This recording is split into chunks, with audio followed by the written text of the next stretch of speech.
নবী সাল্লাল্লাহু আলাইহি ওয়াসাল্লাম বলেছেন, যারা এই উম্মতের মধ্যে মাদককে হালাল করে নিবে, বাদ্যযন্ত্রকে হালাল করে নিবে, এবং যারা নর্তকী নাচাবে এবং মিউজিক্যাল ইনস্ট্রুমেন্টের সাথে এদের গভীর সম্পর্ক থাকবে, একদিন সকালে আল্লাহ পাক এদেরকে বানর আর শুয়োর বানিয়ে দিবেন। একদম টাটকা হাদিস, আখিরুজ্জামানের হাদিস। পড়ে দেখেন, আলেম ওলামাকে জিজ্ঞাসা করেন, হাদিসটা না থাকলে আমার নাম বদলায় ফেলাবো। এই হাদিসও আছে। এটা কি ফিজিক্যালি হবে? আমার কাছে মনে হয় না ফিজিক্যালি হবে। আল্লাহু আলাম, আল্লাহ ভালো জানেন। তা আমার কাছে মনে হয় না যে ফিজিক্যালি হয়তো বা হবে না। ইন্টারনালি তারা বানর আর শুয়োরের মতো হয়ে গেছে, আমার কাছে তাই মনে হয়। ভিতর থেকে স্বভাবগতভাবে দেখবেন বানর আর শুয়োরের মতো করছে। তো কি করবেন? এখানে ঈমান নিয়ে আপনি চলবেন কি? নূর কি জিনিস বোঝাতে গিয়ে আপনাকে এই কথাগুলো বললাম। আপনি 10টা দিন ইতিকাফ করে তারপরে এই পরিবেশে যান, আপনি আল্লাহর নূর নিজেই বুঝতে পারবেন। আল্লাহর নূর কি জিনিস, আধ্যাত্মিকত্ব কি জিনিস। আপনার কাছে এগুলো ভালো লাগবে না, আপনার মন, আপনার কান শুনতে চাইবে না, আপনার চোখ দেখতে চাইবে না। আর এগুলোতে থাকতে থাকতে থাকতে থাকতে যদি এগুলোকে স্বাভাবিক মনে হয়, তাহলে বুঝবেন আপনার কলবে নূরের ছিটা ফোটাও নাই, কলব আগেই মরে শেষ হয়ে গেছে। এখন আমাদের কলব এই অবস্থায় আছে।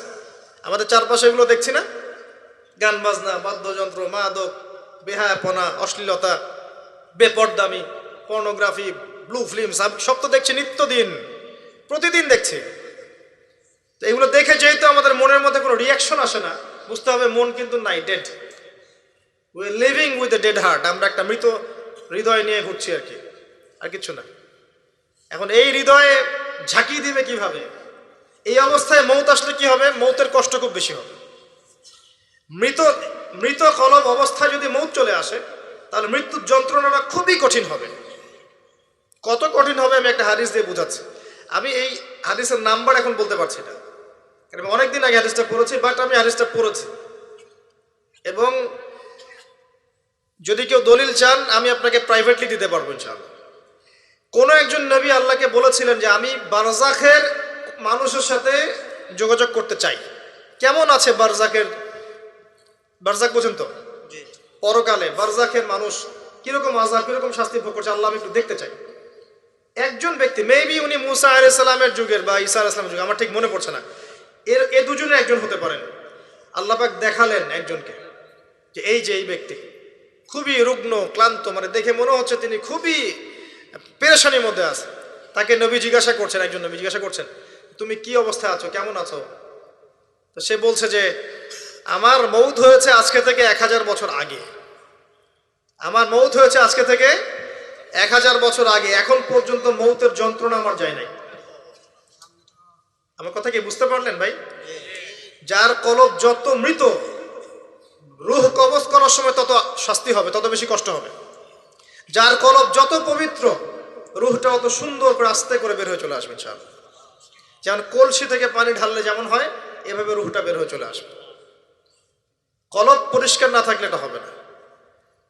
এগুলো আধ্যাত্মিক মারেফতি কথা নয় কিন্তু বিষয়টা। এই যে আমরা অনেকে আবার এগুলোকে বানিয়ে দিয়েছি পীর মুর্দি, তাই না? এবং নেগলেক্ট করি যেগুলো পীর মুর্দি বয়ান করবেন না। এসব পীর মুর্দি বলে বিষয়টা না, বিষয়টা হচ্ছে আত্মশুদ্ধি। আর একজন পীর যদি একজন মানুষকে আত্মশুদ্ধির পথে নিয়ে যেতে পারেন, বিষয়টা কখনো খারাপ করে দেখার কিছু নাই।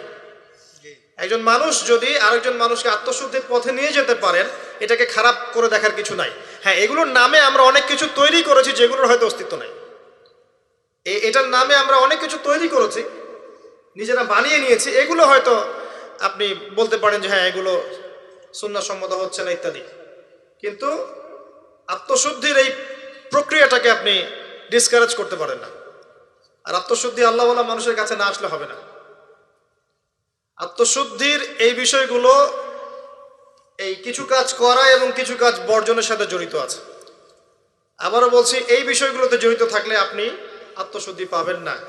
যেমন মাদক, পর্নোগ্রাফি, হারাম মেয়ের সাথে জেনার সম্পর্ক, হারাম বান্ধবী, হারাম অ্যাফেয়ার্স, সুদের সাথে সম্পৃক্ত থাকলে, মনে রিয়া থাকলে, অহংকার থাকলে, গীবত তহমত করলে, এই ধরনের কাজ, বেপরদামি বেহায়াপনার মতো থাকলে, মিউজিকের সাথে থাকলে, জুয়ার সাথে থাকলে, বা এই দুনিয়ার জীবনটাকে খেলতামাশার মতো গ্রহণ করেছেন, আল্লাহর হুকুম আহকামে পরোয়া করছেন না, আজকের দিনটা এনজয় করে নিন, কালকের কি পাতা, এমন আকীদা আদর্শে যারা বিশ্বাসী, এদের মনের মধ্যে আত্মশুদ্ধি আসবে না। আল্লাহ পাক আমাদের সবার কলবগুলোকে পরিষ্কার করুন, পরিপূর্ণরূপে আত্মশুদ্ধি অর্জন করার তৌফিক দান করুন, এবং যে কাজগুলো করলে আল্লাহ পাক আমাদের কলবে আল্লাহ নূর দান করবেন সেগুলো বেশি বেশি করার তৌফিক আল্লাহ পাক দান করুন। আমিন।